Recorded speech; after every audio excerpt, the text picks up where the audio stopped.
Olá, bem-vindas e bem-vindos. Bom dia a todos. Eu sou Denise Barbosa.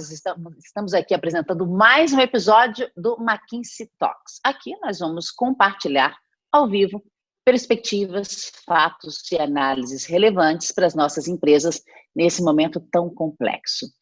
Hoje, nossos convidados são Liel Miranda, CEO da Mondelez, o Marcelo Doll, que é CEO da Drogaria Pacheco São Paulo, e o Bruno Furtado, que é sócio sênior da McKinsey e líder da prática de marketing e vendas para a McKinsey na América Latina. Durante a sessão, eu vou conduzir o talk show com os três participantes, entrevistando os nossos convidados, para a gente ouvir um pouco dos aprendizados sobre os negócios e também com o trabalho com as respectivas equipes nesse momento tão desafiador de crise para a gente que todos nós estamos enfrentando. Como insumo para a nossa entrevista, utilizaremos também as perguntas que vocês enviarem para o nosso chat, identificado como Q&A. Por favor, contribuam. A presença de vocês, a participação de vocês é fundamental para que isso tudo seja mais dinâmico e dê certo. Vamos começar? Liel, Doll, Bruno, prazer estar aqui com vocês. Obrigada pela presença. Eu gostaria de começar perguntando como o Covid-19 vem impactando as vendas em seus respectivos setores nessas últimas semanas. Primeiro o Liel, depois o Doll, por favor. Bom dia, muito obrigado pelo convite, um prazer estar aqui. Foi uma mudança radical para todo mundo, né? Tudo aquilo que era plano para 2020 há 2 meses atrás, teve que ser reescrito e reconstruído. Para a gente, a Mondelez é uma empresa que tem várias marcas em várias categorias. Então, tem algumas dessas categorias que estão indo quase que normalmente, ou estão indo bem, porque são produtos para consumo em casa, como biscoitos, nós temos a marca Oreo, como suco em pó e chocolates. Mas nós também vendemos, por exemplo, goma de mascar e balas, com Halls e Trident, e como os varejos estão fechados, essa área da empresa, a gente não está vendendo nenhum desses produtos. Então, é uma situação em que você tem uma parte do portfólio que vende normalmente, através dos supermercados, e uma outra parte que parou de ser vendida porque os varejos pequenos estão fechados. Esse foi o grande impacto comercial. Além disso, obviamente, a forma de trabalhar mudou radicalmente e a gente está aprendendo a trabalhar nesse mundo virtual, segurança das pessoas nas fábricas. Então, vários desafios, manter a segurança das pessoas, manter o fornecimento dos produtos e continuar atendendo os clientes nessa situação que eles estão vivendo. Doll? Bom dia a todos. É um prazer estar aqui com o pessoal da McKinsey mais uma vez. Bom, o grupo DPSP é formado pela fusão, né, de duas grandes redes muito conhecidas no Brasil, a Drogaria São Paulo e a Drogaria Pacheco. Isso já aconteceu há quase 10 anos. E nesse contexto, né, um pouco como o Liel falou, a gente abandonou um pouco os planos de origem e começou a concentrar numa nova realidade que cresceu muito rapidamente, né? Nossa empresa faz parte do grupo dos essenciais, né? Nós até criamos uma campanha assim que começou a crise, #Juntos Somos Essenciais, e a empresa vem embasando toda a ação dela baseada nessa filosofia. Então, as nossas lojas não pararam em nenhum momento. Nós temos 1.400 lojas no Brasil e atendendo com 26 mil funcionários que já desde o início da pandemia estão no dia a dia nas lojas atendendo os clientes e orientando os clientes. As vendas foram muito erráticas, ou seja, no mês de março, assim que começou a crise, né, vamos dizer assim, houve praticamente um assalto às lojas em busca de estocagem e acúmulo de medicamentos, pessoas buscando soluções rápidas, aqueles remédios que começaram através das redes sociais a aparecerem como soluções milagrosas, tiveram uma busca muito maior do que o normal. Depois, quando começou a quarentena, itens de prevenção, como antigripais, enfim, os produtos que você normalmente guarda em casa para épocas de frio, de inverno, foram consumidos com uma violência uma voracidade muito maior. E isso criou uma dinâmica nas nossas vendas muito diferente do que nós estamos acostumados. Mas nós estamos com praticamente todas as lojas abertas, com exceção dos shopping centers que estão fechados, e procurando atender a população da melhor maneira possível. E aprendendo muito nesse período, né? Acho que nunca as empresas aprenderam tão rapidamente sobre elas mesmas num período tão curto de tempo. Bruno, a McKinsey tem realizado uma pesquisa semanal sobre mudanças nos hábitos dos consumidores frente à crise. Depois de 6 semanas observando essas tendências, quais grandes aprendizados que você pode dividir com a gente sobre o comportamento de compra do consumidor hoje? Oi, Denise, bom dia a Bom dia. todos. Olha, o que a gente vê nesses nossos pulsos semanais é que o brasileiro está cada vez mais preocupado, tá? Quando se olha em termos, né, do sentimento consumidor, que é justamente o que precede a intenção de compra, a gente vê hoje, nesse último pulso que a gente fez, que 66% das pessoas falaram que estavam ou muito ou extremamente preocupados com a Covid. Pra você ter uma ideia, a gente faz essa pesquisa em 30 países, tá? A gente hoje é o 5º no ranking de países mais preocupados. Estados Unidos está em 15º, e China, como você pode imaginar, é a última lá, com a crise já passou. Obviamente, isso tem um efeito grande, né, no grau de pessimismo, né? Se você for olhar na América Latina, a percepção das pessoas, contabilidade do país, né, retomar a economia, retomar a vida, né, depois dessa crise, os brasileiros e os argentinos são os mais pessimistas, né? Isso, infelizmente, tem piorado, ficando mais pessimista semana a semana. Tanto que as pessoas hoje, mais de 50%, acreditam que vai demorar mais de 4 meses para voltar à normalidade. Tá? Isso é 50% maior que nosso último pulso. Então, em geral, o sentimento, infelizmente, não está melhorando. Né? O pessoal está vendo a situação se agravar. E, como é de se esperar, a repercussão nisso de intenção de compra é ruim. Né? Ou seja, a intenção de compra das pessoas, né, cross the board, continua muito baixa, né? Todo mundo pensando em comprar menos. Obviamente, né, sempre tem os outliers, né, se eu vou pensar em termos de alimentos, né, em termos de bens pessoais e até em termos de consumos para entretenimento em casa, são categorias que aumentam, né, em alimentos especificamente, aqueles que substituem ocasião fora de casa, então ingredientes para você cozinhar em casa, um vinho, né, e alimentos básicos conseguem se salvar. E o que a gente vê nas vendas dessa crise, você teve um efeito muito grande de estoque, né, que agora está arrefecendo, e está menor, mas em linha com a volatilidade histórica.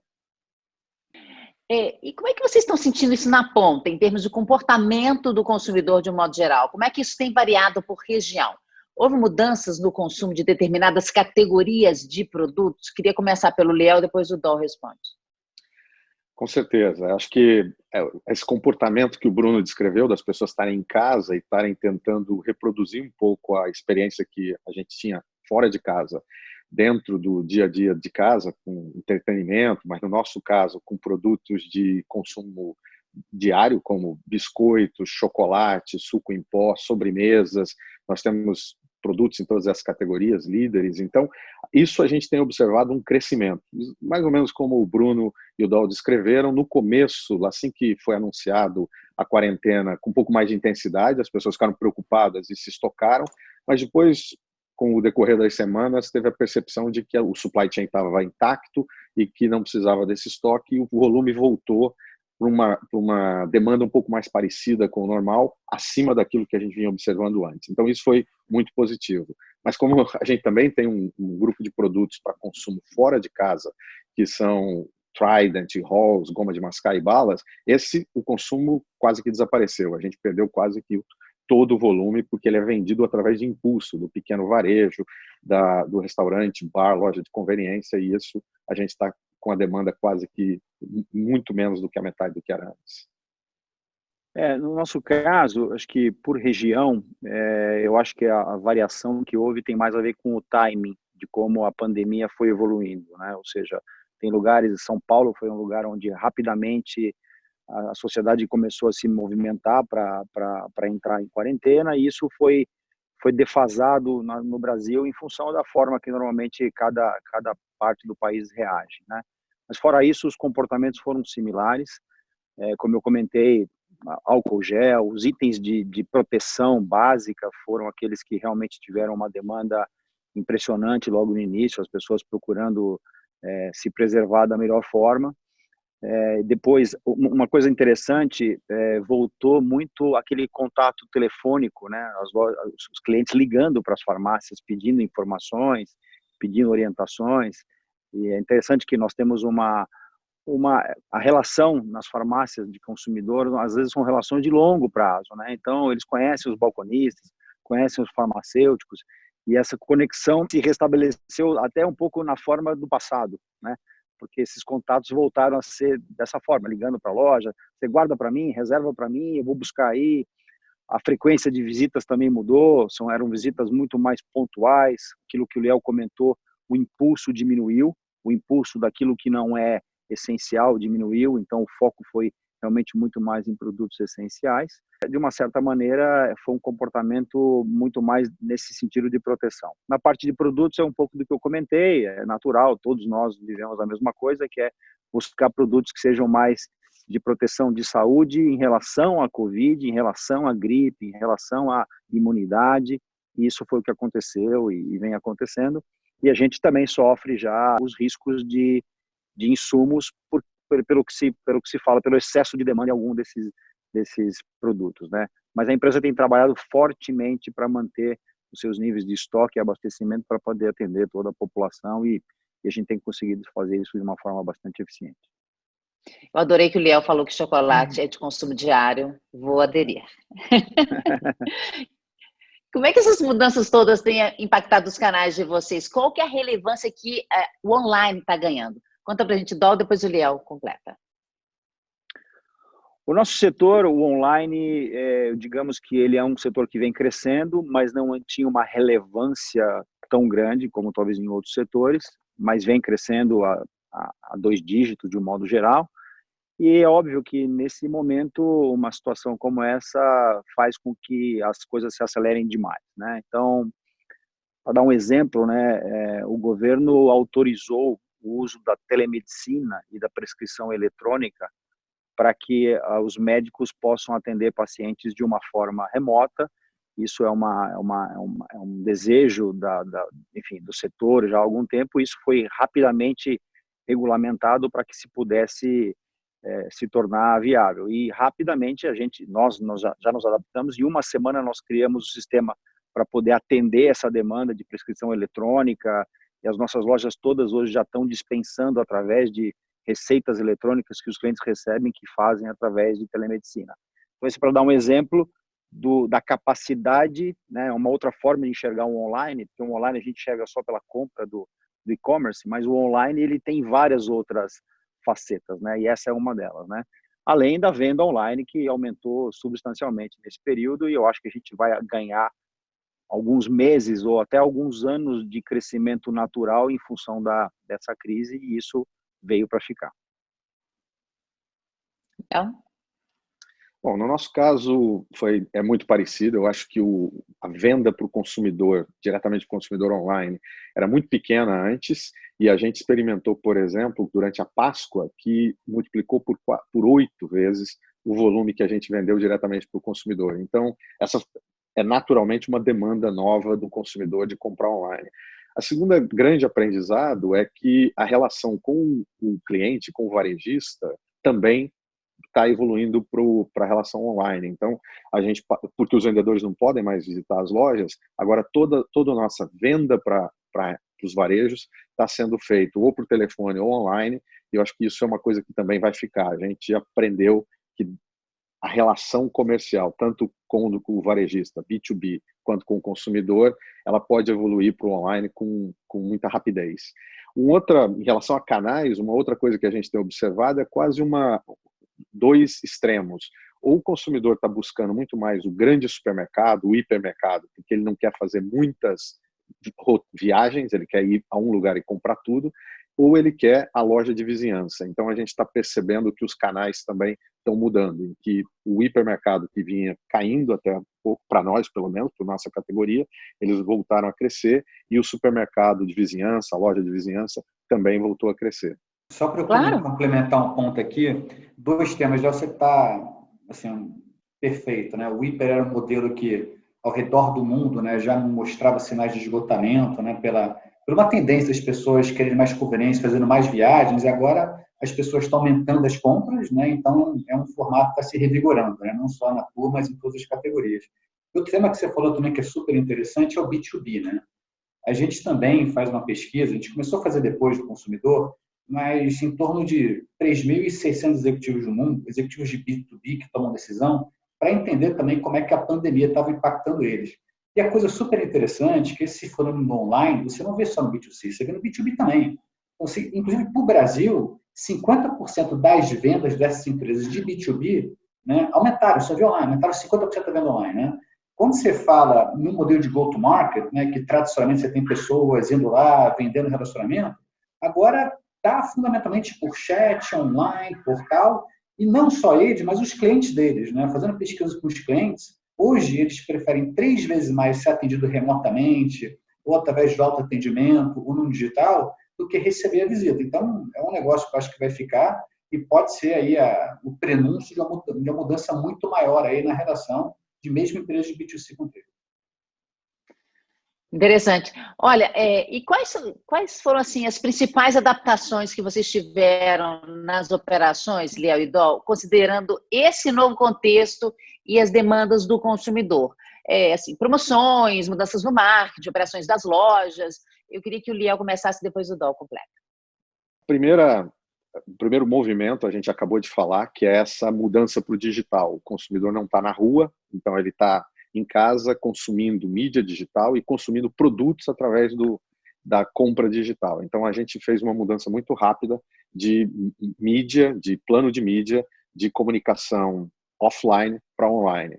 A segunda grande coisa é que a gente trouxe as marcas mais próximo para o dia a dia do consumidor. Então, Lacta, por exemplo, que o tagline, né, a mensagem é cada pedacinho aproxima. Durante a Páscoa, a gente falou cada pedacinho aproxima, com cada um na sua toca. E Tang, que é uma marca que tem a ver com o dia a dia da mãe e das crianças, a gente está com toda uma campanha de como a mãe pode usar a marca e as atividades para divertir a criança, que passou a ser um desafio para a mãe. Então, trazer o propósito das marcas para o dia a dia do consumidor passou a ser fundamental. Não é mais a imagem da marca, é aquilo que a marca, o papel que a marca tem no dia a dia. Então, a gente mudou o conteúdo e mudou a mídia e teve que fazer isso em uma questão de dias. Né? A gente está falando de 8 semanas atrás e desde lá as campanhas mudaram, o plano de mídia mudou. Não? No nosso caso, foram muitas, porque como as lojas, né, ficaram abertas, tiveram um fluxo de clientes muito maior do que o esperado e rapidamente, com a preocupação do risco de cuidar das pessoas e dos clientes em função dos contágios. Então, nós, tanto no lado físico das lojas, tivemos que fazer várias adaptações.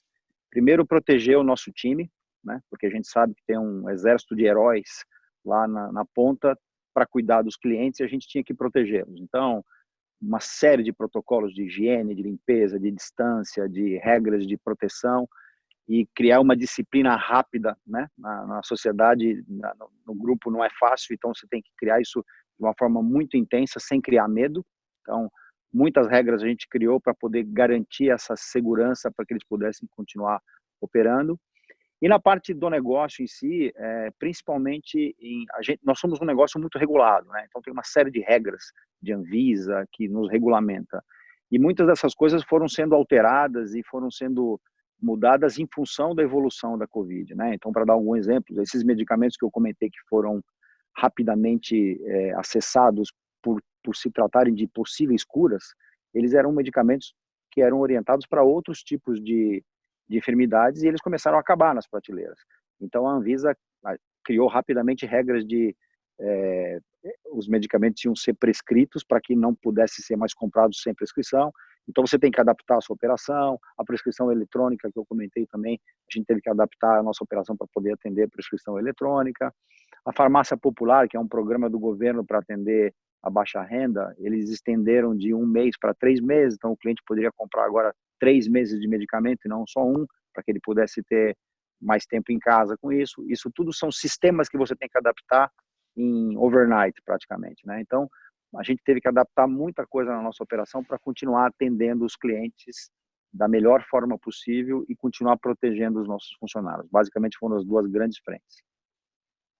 Eu vi que tem uma farmácia da rede de vocês, bem aqui no meu quarteirão, aqui eu frequento, eu vi as mudanças lá, do distanciamento, né? Uma coisa que aconteceu bem rápido mesmo. Agora, eu queria que você falasse também para a gente, assim, os desafios de manter uma operação nacional de farmácias abertas nesse contexto. Você já falou algumas coisas aqui para a gente? Tem algum outro desafio que você está vendo agora para frente? Como eu comentei, um pouco tem a ver com transmitir para as pessoas, porque são essas pessoas nas lojas, nossos 5.000 farmacêuticos e os balconistas e os atendentes, eles, de uma certa maneira, eles têm um papel protagonista de transmitir e administrar a ansiedade dos clientes, né? Às vezes vocês não... Um aprendizado que eu tive muito grande nesse setor é exatamente isso, a relação dos nossos funcionários com os clientes é uma relação que transcende o comércio. Ela realmente transcende, porque ela toca na saúde, ela toca... nós temos milhões de clientes que compartilham com os nossos funcionários suas preocupações, e os farmacêuticos têm a capacidade de transmitir isso e tal. Então, nessa hora, o desafio de você manter a serenidade do nosso time para que eles pudessem continuar fazendo esse trabalho, né? Nós criamos uma plataforma interna, nós temos um curador nosso que é o Drauzio Varela, nós temos uma grande honra de ter o Drauzio Varela como nosso curador, ele nos ajuda como um trabalho de curadoria de conteúdo para os nossos farmacêuticos e para os nossos clientes. E através dessa curadoria nós criamos uma plataforma para poder suportar os nossos farmacêuticos nas lojas para que eles pudessem ficar muito atualizados sobre tudo que está acontecendo, separar o que é fake news, separar o que é verdade, para poder estar ajudando e colaborando e administrando a nossa relação com os clientes. Isso foi muito importante porque cria na relação a manutenção dessa transparência, dessa seriedade. É muita orientação e muita proteção. Então, basicamente, o desafio é de manter a operação, é cuidar disso bem feito, porque o nosso principal propósito é a saúde dos nossos clientes. Liel, você já falou um pouquinho da Páscoa. Eu queria que você explicasse um pouquinho mais o que vocês fizeram, né? A Páscoa é um dos movimentos mais emblemáticos do ano para a venda de chocolate. Você já falou aí da Lacta. Assim, eu queria que você explicasse um pouquinho mais como é que vocês conseguiram contornar a situação para poder vender bem nesse período. Só para dar um contexto, a Páscoa representa quase 25% da venda de chocolate do ano. E ela acontece em uma semana, porque você não compra ovo de Páscoa com antecedência, você deixa para comprar naquela semana antes da Páscoa. Então é toda uma operação, demora quase que 12 meses para ser organizada, e toda a produção de Páscoa, no nosso caso eram quase 10 milhões de ovos, já tinha sido feita, já estava instalada nos varejos, nas lojas pelo Brasil inteiro, quando a quarentena estourou. Então o risco era, as pessoas não vão ao supermercado, não vai ter venda, a gente vai ter um retorno gigante. Na China, por exemplo, que o Ano Novo Chinês também caiu durante a quarentena, teve uma queda de venda dos nossos produtos de mais de 30%. Então a gente imaginou que ia ser alguma coisa desastrosa como essa. Tiveram talvez 3 coisas que a gente fez que fizeram toda a diferença. Uma delas, o e-commerce. A gente foi muito forte para o e-commerce, com muita rapidez, então criamos sites e loja para vender diretamente para o consumidor que não existiam antes, então criamos isso em uma semana, colocamos conexão com todos os varejistas que vendiam através do e-commerce com essa plataforma e fizemos muita parceria com essas plataformas de entrega que fizeram parte desse ambiente, desse sistema que foi criado para a Páscoa. E deu muito certo. Então a gente acabou vendendo 8 vezes mais do que a gente planejava e a queda de volume comparado com o ano anterior foi de 5%. Então, nada comparado com os 30% que aconteceu na China. Então, o e-commerce teve um papel fundamental. A outra coisa que foi crítica foi a parceria com os nossos clientes, com os varejistas. Então, mais do que nunca, eu acho que a Covid demonstrou que você não ganha o jogo sozinho, você ganha o jogo através da parceria entre indústria, varejos e agora as plataformas digitais. Então a gente criou esse ecossistema e isso ajudou a vender muito, não só para os varejistas, mas também diretamente. Essa parceria foi crítica. Eu acho que uma terceira coisa que ajudou muito foi o que eu mencionei antes, foi fazer a nossa marca estar conectada com o momento que o consumidor estava vivendo, fazer a marca relevante. Você está em casa, a Páscoa está acontecendo, continua sendo um momento mágico, e a gente vai proporcionar isso para você. Eu acho que essas 3 coisas foram críticas e a gente pode celebrar que a Páscoa não foi tão boa como a gente gostaria, mas comparado com os 30% de potencial perda, a gente está falando de 5% só. Foi uma Páscoa muito boa. Impressionante o poder do chocolate, né? Eu entendo. Olha, o setor de atuação de vocês, de certa forma, ele foi menos impactado pela pandemia. Como é que vocês acham que o contexto financeiro e econômico vai evoluir depois do Covid? Queria começar com o Liel e depois o Dol completa. É muito difícil prever, né? As previsões que estão aí no mercado falam entre qualquer coisa entre 3,5% a 9% de recessão para esse ano. Mas é claro que a gente está imaginando que vai vir uma recessão econômica, algum nível de retração econômica. Então, isso é uma preocupação grande, porque o Brasil ainda não tinha crescido para que agora a gente enfrente uma outra recessão. A gente saiu de uma recessão há 2 anos atrás, 3 anos de crescimento de 1% só. Então, é uma preocupação muito grande com o poder aquisitivo. As nossas categorias são categorias de indulgência. O consumidor consome por prazer, quando ele tem a necessidade do snack, não é comida básica. Então, obviamente, uma recessão econômica nos preocupa. Uma outra preocupação grande que a gente tem, eu acho que muitos fornecedores e muitos fabricantes vão entender, é a questão da desvalorização cambial. Então, a gente tem muitos dos nossos insumos, não só importados, mas também cotados em dólar, que são commodities globais, como chocolate, e açúcar e outros produtos que a farinha, e, obviamente, com a desvalorização cambial, isso vai ter um impacto enorme em custo. E aí você tem recessão de um lado e aumento de custo do outro. Uma fórmula meio difícil de resolver para qualquer fabricante. Concordo com o Liel, eu acho que tem essas variáveis externas que elas são muito mais impactantes do que a nossa capacidade de, no dia a dia, gerenciar isso, então a gente vai viver com isso. Eu acho difícil ainda definir a curva, né? No começo da crise falavam do U, né? A gente ia ter um U e depois ia voltar. Eu acho que a gente vai voltar, mas vai voltar num grau de inclinação um pouco mais lento, né? Até retomar os patamares anteriores.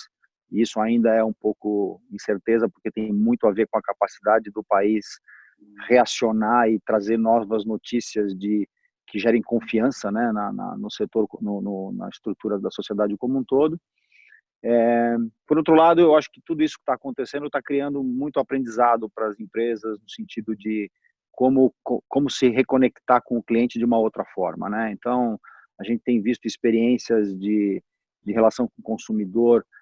O assunto da proximidade é uma coisa. A gente criou na loja, nas nossas lojas, o delivery de raio curto, né? Que é você entregar na casa do cliente, de novo com o delivery feito pela própria loja, uma coisa que é até um pouco raiz, vamos dizer assim. E isso vem funcionando super bem, e isso talvez vai ficar por um tempo, né? Por um bom tempo, até que as pessoas talvez vão estar mais preocupadas em fazer deslocamentos menores. Então, tanto é que durante a crise a gente percebe que as lojas de bairro tiveram um papel mais relevante do que as lojas de centro, porque na medida que isso foi diminuindo. Então, eu acredito que a gente sim vai ter um período de incerteza e de dificuldade de retorno.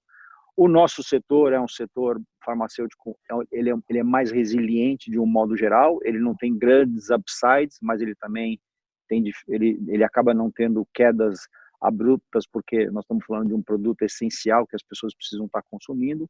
Aquilo que fica em volta dele, que é mais supérfluo, urgência, de impulso, ele acaba tendo um pouco mais de dificuldade. Mas, de um modo geral, eu acho que o setor essencial das farmácias, eu acho que ele vai estar um pouco mais protegido, mas não tenha dúvida que a gente vai estar no ambiente desse pós-crise, né, vamos dizer assim, que ele ainda tem a grande dúvida da inclinação do retorno, né? Se vai ser poucos meses ou mais de um ano, que isso vai definir um pouco as empresas vão se retomar.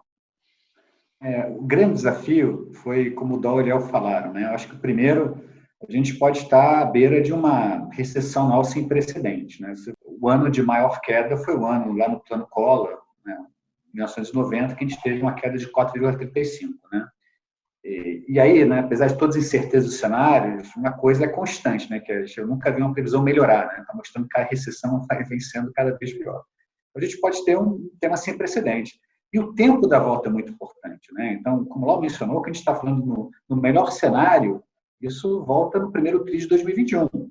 Agora, no pior cenário, primeiro tri de 2023, né? Então, vai ser uma crise dura e longa, né, que a gente vai ter que enfrentar pela frente. Eu queria saber de vocês quais as mudanças de comportamento dos consumidores que vocês acreditam que vieram para ficar. né, depois do Covid. Eu queria que, Bruno, você começasse, depois a gente passa para o Liel e depois para o Dol. Dois comportamentos que eu acho que qualquer recessão ou arrefecimento econômico vai acontecer. Uma é um choque à lealdade, né, o que a gente fala. Então, hoje, nas nossas pesquisas, você já vê de 25% a 40% dos consumidores dispostos a testar outra marca. Isso é muito incomum para o brasileiro, né, que, diferentemente dos outros, é muito fiel, adora as marcas. Então, hoje você tem, né, já nesse contexto, 25% a 40% das pessoas né, trocando nova marca. E quando você procura por quê, é por razões econômicas. Né? Então, tem um ângulo de choque à lealdade e tem outro ângulo de supervalorização do valor do velho. Né? Então, muita promoção, muita percepção de valor, que são os dois, você pode dizer, comportamentos, são seculares, né, em qualquer crise que a gente tem. Talvez tenha um que é mais específico para essa crise, está muito relacionado à saúde, né, à proximidade, que faz com que o consumidor, por uma crise de pandemia, de vírus, seja muito preocupado com a saúde. Então, que tipo de mudança ele está fazendo? Como o Dol falou, né? Está procurando loja muito mais perto. Né? Então, você vê, né, que em torno de 30% dos consumidores estão trocando de loja, que não, seja supermercado, seja farmácia, e uma das principais métricas de decisão dele é a proximidade. Né? Então, por isso que o Dol está dizendo que as lojas de bairro acabam tendo, né, uma presença, um tráfego maior. Né? E logo depois, né, as pessoas estão procurando lojas que sejam mais vazias, lojas que aparentam maior sentimento de limpeza e também onde os funcionários também mostrem procedimentos que busquem mais higienização. Então, é todo um ângulo, né, que você pode falar que as pessoas tentando se proteger a própria saúde. E tem uma última que todo mundo mencionou, que é o tudo online. Né? Impressionante a aceleração que teve, né, de experimentação online. Né? Então, está fazendo aula de fitness online, os filhos estudando online, tudo online. E uma anedota interessante é que, nas nossas pesquisas, né, que é feito com pessoas acima de 18 anos, né, teve 50% dos entrevistados dizem que começaram a usar o TikTok. Né? Não sei, você conhece o TikTok, mas está bombando. Né? Então, tem um elemento assim, de experimentação online que, sem dúvida, veio para ficar. Né? Duas coisas que já vinham acontecendo e que a crise talvez vá acentuar, que as pessoas estão consumindo mais em casa. Então, aquela busca pelo produto para consumo em casa, seja no formato da embalagem, seja na oferta do produto, tende a aumentar. Então, a gente está observando isso agora por necessidade, porque as pessoas precisam ficar em casa, mas a gente imagina que essa compra para abastecer a casa vai continuar depois disso. Então, essa é uma tendência que a gente viu em outras crises, para buscar desconto, comprar em grande quantidade para buscar desconto, agora isso também está associado com conveniência e hábito. Outra coisa que eu acho que também deve ficar e deve acontecer é essa coisa do propósito das marcas, e que, apesar do apelo do preço e do valor, o fato de que nesse momento da crise que a gente está passando, que é uma crise quase que existencial para as pessoas, as marcas que se conectarem com elas e se conectaram com elas de forma relevante tendem a ganhar algum nível de lealdade ou de benefício depois que a crise passar. Então, eu acho que são, além de todos os efeitos naturais de uma crise, que busca velho, que busca desconto, que busca marcas talvez que ofereçam menor custo, eu acho que marcas que se conectaram de forma coerente e consistente nesse momento vão se beneficiar, e marcas que se colocam como consumo em casa vão também se beneficiar no futuro. Eu concordo com vocês dois, acho que não vou tentar ser redundante aqui, porque apesar de que o consumidor vá, talvez, no curto prazo, buscar situações de ofertas, de oportunidades mais de curto prazo, eu acho que empresas sólidas que transferem, através das suas marcas, credibilidade, honestidade, e têm atuado de uma forma muito coerente durante essa crise, acho que elas vão sair mais fortes ainda, sabendo entender essa nova fase do consumidor, que num prazo curto, médio, vai estar mais oprimido financeiramente, então a gente tem que saber responder a isso, vai estar mais aberto digitalmente, a gente também precisa saber responder a isso, mas eu acho que vai estar muito mais humanizado. Então, na minha opinião, eu acho que a nova jornada é uma jornada digital, porém humana. Eu estou até chamando de Human Tech. porque eu acho que a gente vai ter uma jornada que, por mais que ela seja mais digital cada vez mais, mas esse lado humano ele também vai continuar perdurando, porque essa crise ela está trazendo uma cicatriz nas pessoas da falta da humanidade, do abraço, de estar junto, e tal, né? As famílias estão agora convivendo muito mais juntas, tal, e isso acho que vai criar um comportamento também, né? Então, na minha opinião, tudo isso é verdade. É a única coisa que eu acho que a gente fala muito que o online, o digital, mas eu acho que tem o toque humano, que aí as empresas, cada uma da sua forma, vai tentar traduzir, que vão ser os relevantes na próxima jornada.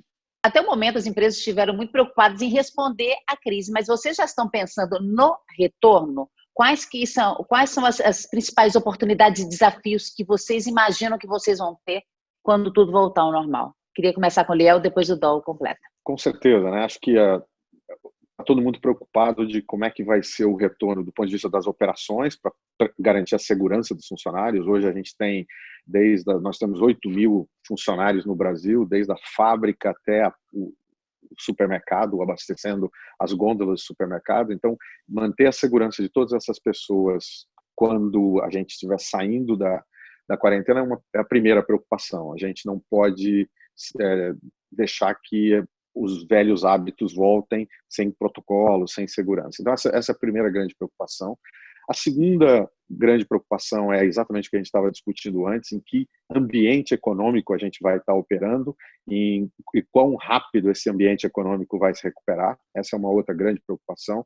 Que tipo de estratégia de produto, que tipo de estratégia de embalagens, que tipo de estratégia de distribuição a gente precisa para atender esse consumidor que vai estar sofrendo os efeitos potencialmente de uma crise econômica sem precedentes. Essa é uma outra grande preocupação nossa. E a terceira, óbvio, é isso que a gente estava falando anteriormente sobre as marcas, como as nossas marcas, nós temos um portfólio grande de marcas, todas as nossas marcas têm uma conexão muito emocional com o consumidor, o chocolate, o biscoito, o suco em pó, a sobremesa. A nossa grande preocupação é reforçar ainda mais essa conexão, como o Dol estava dizendo, essa conexão humana das marcas com o consumidor, para que ele possa sair da crise e ter o prazer de consumir o seu snack diário, o seu snack que traz aquele prazer do dia a dia. Então, tem oportunidades e preocupações, mas eu concordo com o Dol. Acho que a gente tem que olhar essa crise como toda crise. O brasileiro é muito ágil nisso. Tem que olhar essa crise e ver as oportunidades para cada uma das empresas, para cada uma das marcas. Eu estou vivendo uma dicotomia desse assunto do retorno, porque às vezes eu sinto que eu não saí ainda, né? Então, assim, nós estamos operando normalmente nas lojas, normalmente dentro do novo normal, né? Ou pelo menos o normal temporário. E então, com exceção do escritório central, que a gente está em home office, as operações estão funcionando. E é interessante porque nós estamos ganhando um know-how de cuidar e proteger da estrutura operacional que a gente vai trazer provavelmente muita coisa para a nossa operação de escritório no retorno, com muito benchmark que a gente tem avaliado e tal. Eu ainda tenho um pouco de ceticismo de aonde isso vai parar. O que eu sei é o seguinte: num extremo é como a gente operava até o dia 10 de março e o outro extremo é como nós estamos operando hoje. Eu sei que nós não vamos operar nenhum dos dois jeitos, né? A gente vai ficar em algum lugar in between os dois extremos. Eu acredito que o Brasil vai depender muito do nível de confiança de que esse assunto pandêmico termine e ele crie uma sensação de segurança na sociedade. E aí eu acho que a gente se aproxima um pouco mais do modelo anterior, porém com os aprendizados de produtividade que a gente está tendo agora. Então eu acho que todo mundo que está vivendo isso está percebendo, né? É lugar comum dizer que a gente está sendo super produtivo, as reuniões são super focadas, a gente está ouvindo melhor, né, no modelo de operação. Então, a atenção das pessoas nas reuniões virtuais é muito maior. Enfim, tem uma série de coisas que acho que são aprendizados que a gente vai ter que colocar na nossa estrutura operacional no futuro.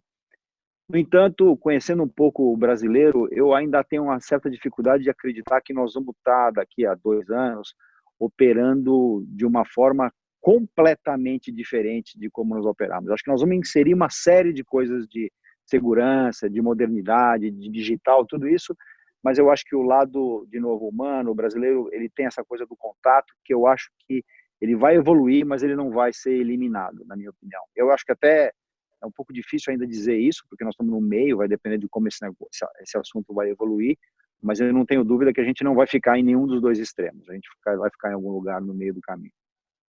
O que pode ser ótimo também, né? Pode ser a nossa cara e pode ser muito bom. Olha, o nosso tempo está acabando, eu queria pedir então uma reflexão final de vocês três sobre a nossa conversa de hoje. Eu vou começar com o Liel, depois o Dol, depois o Bruno encerra, tá bom? Vai lá, Liel. Bom, acho que o importante, a gente estava falando sobre isso, é o que fica dessa crise. Eu acho que agilidade, essa capacidade que a gente está ganhando de mudar um plano em semanas, a gente tem que manter.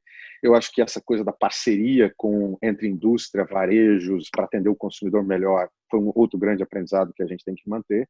E acho que a terceira coisa é essa preocupação que a gente tem que ter agora com a relevância do que a gente oferece para o consumidor, que ele vai estar com o bolso apertado e vai estar mais rigoroso com as escolhas. Então, eu espero que a gente saia disso mais forte. Eu particularmente nunca vivi na minha vida o teste de um propósito tão grande, porque você está num ambiente próximo à saúde, no meio de uma crise dessa, então você sente realmente a capacidade e o papel de influenciar positivamente na sociedade, né? Então eu acredito que a minha reflexão é que o pós-crise, as empresas com propósito muito sólido são as empresas que realmente vão continuar no longo prazo, vão continuar vencendo. Acho que não vai haver menos espaço para empresas comerciais com propósito muito frágeis. Eu acho que isso talvez a sociedade vai ganhar. E, na minha opinião, quem tem isso muito sólido, eu acho que trabalhando bem com toda o aprendizado que essa experiência está nos dando em termos de modernidade, tecnologia, conveniência, o high-tech, mas o high-human também, eu acho que tudo isso junto vai fazer com que as empresas se tornem mais sólidas, desde que elas consigam ter como propósito a sua grande essência. É uma grande aprendizagem para toda a sociedade e espero... As guerras trouxeram grandes disrupções na sociedade, na economia. Nós estamos vivendo um outro tipo de guerra, mas que acho que ela vai trazer também o mesmo tipo de efeito no médio prazo. Eu concordo, né? Em suma, eu acho que todo mundo sabe que a crise vai ser dura, né? Mas vai passar, né? Então é importante a gente ficar otimista, ser resiliente, acima de tudo, ser fortalecido com os temas que o Dol e o Léo falaram, né? Então, queria aproveitar aqui para agradecer os dois, né? Pelo tempo, pela entrevista. Acho que são pessoas inspiradoras, liderando empresas assim icônicas e fundamentais, né? Quem vive sem chocolate e remédio não dá, né? Então, muito obrigado, né, por estar contribuindo, né, para fazer a nossa quarentena mais palatável e bom dia a todos. Olha, super obrigada, Lia Miranda, Marcelo Dol, Bruno Furtado, pela ótima discussão e os aprendizados trazidos aqui para a gente hoje. Gostaria de agradecer muito também a vocês aí de casa que passaram os últimos 45 minutos conosco. Nosso próximo encontro é dia 12 de maio, terça-feira, com o tema A Mente do Agricultor Brasileiro na Era Digital. A gente vai ter participação do Júlio Pisa, que é Senior Advisor da McKinsey em agronegócio, e do Nelson Ferreira, que é sócio sênior da McKinsey em São Paulo. Para você conhecer a nossa agenda completa, né, a agenda aqui do McKinsey Talks, acesse mckinseytalks.com. Lá vocês podem assistir aos episódios anteriores. Vocês também encontram o acesso para as nossas versões em áudio no Spotify. Até terça-feira que vem. Bom fim de semana a todos e até a próxima. Tchau, tchau.